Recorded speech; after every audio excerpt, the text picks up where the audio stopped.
한 남성이 번화한 거리 위에서 여자친구에게 미안하다고 사과하고 있네요. 여자친구는 화가 많이 났는지 그런 남성을 뒤로 한 채 보폭을 넓게 해서 길을 걷고 있습니다. 남성은 계속 여성의 눈치를 보면서 손을 모아 빌기까지 하는데요. 대체 이게 어떻게 된 사연일까요? 안녕하세요. 세계 속에서 다양한 한복을 경험한 외국인들의 감동적인 사연을 전해드리는 감동주 파수입니다. 오늘 사연은 프랑스에서 온 사연입니다. 제가 대신해서 읽어드리도록 하겠습니다. 안녕하세요. 저는 사랑하는 남자친구와 프랑스에서 사는 클로에라고 해요. 제 남자친구인 레오는 너무 다정하고 성실한 사람이죠. 하지만 레오는 꽤 오랫동안 연애를 못했는데 그 이유는 바로 애니메이션에 거의 미쳐있는 사람이었기 때문이죠. 저는 뭐 애니메이션에 미쳐있다고 해도 그건 그 사람의 취미일 뿐이라는 생각에 큰 생각 없이 레오와의 연애를 시작했죠. 레오는 정기적으로 만화책을 사 읽거나 가끔 애니메이션을 좋아하는 사람들이 모이는 모임에 간다거나 혹은 집에서 애니메이션을 본다거나 했어요. 가끔 비싼 피규어를 사서 자신의 장식장에 진열하기도 했죠. 왜 그냥 플라스틱 쪼가리에 비싼 돈을 쓸까 하고 솔직히 조금 한심하게 생각했던 적도 있지만 그건 레오의 돈이고 레오의 스트레스를 푸는 방식이겠거니 생각했어요. 그래서 저희 사이에서 레오의 취미는 큰 문제가 아니었습니다. 제가 커플 여행을 계획하기 전까지는 말이죠. 저와 레오는 휴가를 맞아 커플 여행을 계획했습니다. 저는 분위기 좋은 몰디브나 그리스에 있는 작은 휴양 도시에서 책도 읽고 새로운 공간에서 리프레쉬를 하기 위한 여행을 생각하고 있었습니다. 하지만 레오는 제가 커플 여행을 이야기하자마자 글쎄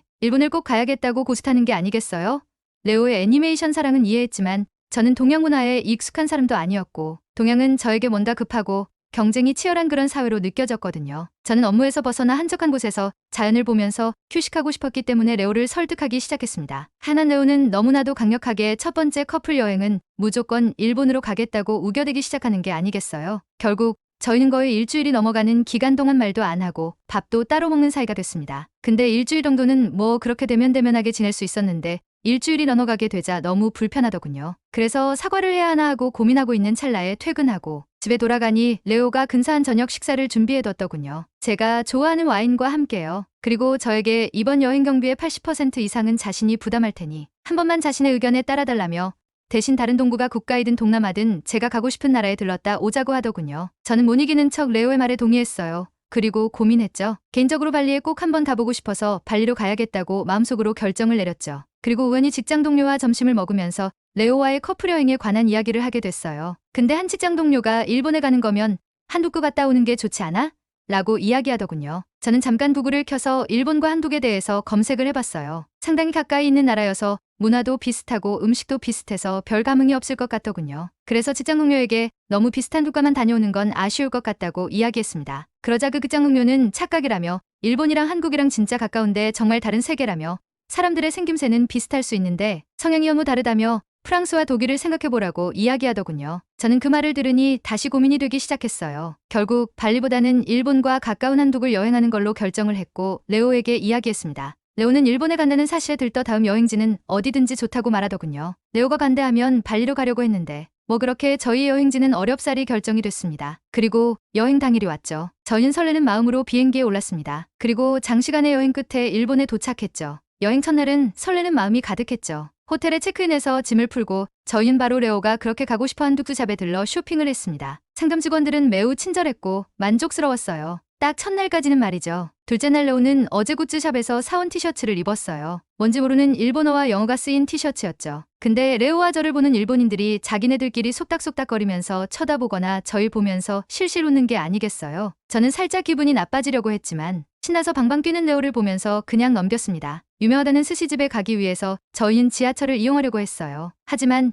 지하철 기계가 말썽이더군요. 카드를 사용하려고 했지만 카드 사용이 안 돼서 저희는 지폐를 사용해야만 했습니다. 하지만 기계가 계속 지폐를 레턴해서 저와 레오는 근처 편의점에 가서 동전을 교환해야만 했죠. 동전을 교환하려고 했는데 아무것도 사지 않는 사람에게는 동전을 교환해주지 않는다고 하더군요. 당황스러웠지만 저희는 각자 물을 한 병 사서 거스름 돈을 받았습니다. 그리고 힘들게 지하철을 탔죠. 저는 앉을 수 있었지만 레오는 서서 가야 했는데 일본의 지하철 손잡이가 너무나다 레오는 거의 반접히다시피 해서 손잡이를 잡아야 했습니다. 그리고 지하철을 타서도 레오의 옷을 보면서 시시덕거리는 일본인들은 꽤 많더군요. 레오도 인제야 눈치를 챈 것인지 저 사람들 왜 나를 쳐다보는 거지? 우리가 외국인이라서 그런가? 라고 묻더군요. 저는 레오가 입고 있는 옷 때문인 것 같았지만 괜히 레오를 기분 나쁘게 하고 싶지 않아서 그런가 봐. 우리가 특이하게 생겼나 보지 뭐. 라고 이야기했죠. 그러자 저희 옆에 앉아있던 나이가 꽤 많아 보이는 일본인 남성이 저희를 째려보더니 흠흠하면서 헛기침을 하시더라고요. 저는 순간 기분이 확 나빠졌습니다. 저희가 딱히 시끄럽게 한 것도 아닌데 말이죠. 제가 표정이 굳어지자 레오는 민망한 듯 일본이 자기가 생각했던 것과 분위기가 많이 다르다면서 저에게 속삭이더군요. 지하철에서 제 기분은 아주 나빠졌는데 맛있는 걸 먹으면 나아지겠지 하는 마음으로 스시집에 들어갔습니다. 하지만 스시집에서 제 기분은 정말 주체할 수 없이 최악으로 가고 말았죠. 스시집 직원들은 입장할 때 매우 친절하게 저희를 반겼습니다. 그리고 영어로는 메뉴까지 준비해줬죠. 저는 그래도 상점에 있는 일본인들은 정말 친절한 것 같다고 생각했어요. 그렇게 저와 레오는 좋아하는 스시를 골라 맛있게 먹고 있었죠. 근데 주방에서 스시를 준비하는 사람들끼리 시끄럽게 떠들기 시작하더라고요. 안 그래도 날 생선을 다루고 있는데 저렇게 시끄럽게 떠들고 말을 많이 하면 침이 튈 것 같아 비위생적일 것 같더군요. 그래서 서빙 직원을 살짝 불러 번역기를 돌려서 일본어로 음식 앞에서 이야기하는 게 아니라 음식이 없는 다른 공간에서 이야기를 해주시면 안 될까요? 라고 물었습니다. 그러자 그 서빙 직원은 웃는 얼굴로 고개를 끄덕이며 하이하이 하더니 주방으로 쪼르륵 달려가더군요. 그러고 나서 잠깐 주방 직원들에게 뭐라고 이야기를 전했습니다. 그 뒤 주방 직원들은 조용해졌습니다. 그리고 생선 앞에서 대화를 전혀 하지 않더군요. 저는 이야기가 잘 전달됐다 싶었어요. 하지만 그 뒤에 그들이 만든 스시를 먹고 뭔가 잘못됐다는 생각이 들었어요. 갑자기 레오가 스시를 먹고 코를 다으며 괴로워하더라고요. 혹시나 싶어 접시에 남아있던 스시의 생선 부분을 들춰보니 세상에 엄청난 양의 고추냉이가 들어가 있는 게 아니겠어요? 저는 설마 하는 마음에 방금 제가 집었던 스시의 생선도 들춰봤습니다. 역시나 제 스시에도 고추냉이가 상당히 많이 들어가 있더군요. 저는 바로 서빙 직원을 불러 항의했습니다. 그러자 주방극에서 사람이 나와 자신들은 레시피대로 정량의 고추냉이를 넣었고 아마 외국인이셔서 일본인들의 식성과 맞지 않으셨던 것 같다며 죄송하다며 사과하더군요. 저희는 분명 그들에게 생선 앞에서 대화를 삼가해달라는 요구를 하기 전에는 제대로 된 스시를 먹고 있었는데 저런 식으로 나오니 할 말이 없더군요. 제 주위에 있던 일본인들은 그저 강 건너 불구경하듯 저희를 쳐다보며 자기네들끼리 수근수근거리고 있더군요. 저는 너무 기분이 나빴습니다. 더는 음식을 먹을 기분도 아니었기 때문에 계산하겠다고 했죠. 솔직히 음식값을 받지 않겠다고 할 줄 알았습니다. 하지만 직원은 하잇 하더니 돈을 전부 다 받아가더군요. 정말 황당하기 짝이 없었습니다. 저는 화가 머리끝까지 났습니다. 레오 역시 이건 아니다 싶었는지 식당에서는 저와 함께 항의했죠. 그리고 식당 밖으로 나오자 제 눈치를 보기 시작했습니다. 저는 레오에게 화낼 일이 아니라고 생각은 했지만 일본으로 오자고 그렇게 조르던 레오가 좋게 보이지 않더군요. 레오는 그런 저에게 미안하다고 사과를 했습니다. 하지만 저는 레오를 본체만체하며 큰 보폭으로 걷기 시작했습니다. 그리고 왔던 길로 돌아가기 위해 다시 지하철을 타려고 했는데 맙소사 또 동전이 없다는 게 생각이 났어요. 빌어먹을 지하철.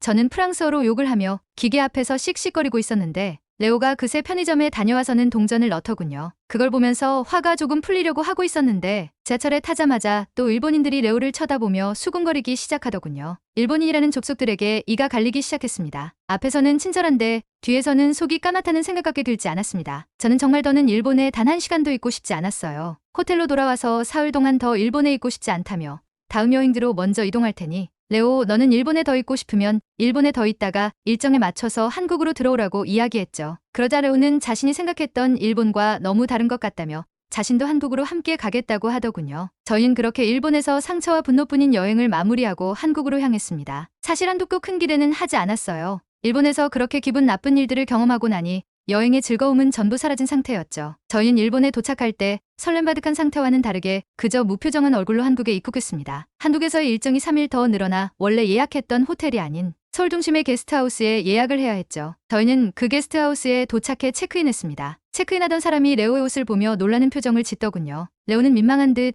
자신의 옷을 만지작거리며 저를 쳐다봤어요. 저는 한국도 일본이랑 똑같은가 보다 하고 생각을 했어요. 근데 그는 갑자기 환하게 웃음을 짓더니 자신도 이 작품 팬이라며 유창한 영어로 레오에게 말을 걸기 시작하는 게 아니겠어요. 그러더니 자신도 애니메이션을 좋아한다며 게스트하우스 한쪽 편을 가리켰죠. 그곳에는 레오가 좋아하는 피규어들이 잔뜩 있더군요. 레오는 그곳으로 달려가 피규어들을 살펴보기 시작했어요. 게스트하우스 직원은 레오와 영어로 이야기하고 있더군요. 사실 레오의 영어 실력이 썩 훌륭한 편은 아니었는데 직원이 굉장히 열심히 레오의 말을 경청하면서 소통하고 있는 게 한눈에 보이더군요. 저는 레오가 그 직원과 대화를 하는 동안 게스트하우스에 올라가 짐을 놓고 내려왔어요. 그동안에도 그 둘은 굉장히 열심히 대화하고 있더군요. 저는 배가 고파져서 대화에 끼어들어 혹시 외국인들도 좋아할 만한 맛있는 식당을 추천해줄 수 있느냐고 물었죠. 그러자 그는 지하철로 두정호강 하면 있는 역 근처에 맛있는 식당이 있다고 이야기해 주더군요. 그러면서 구글맵으로 어떻게 검색을 하는지 지하철을 어떻게 타는지 너무 자세하게 설명해줬어요. 저희는 그 직원의 안내대로 근처 지하철역으로 왔습니다. 일본의 지하철을 생각했는데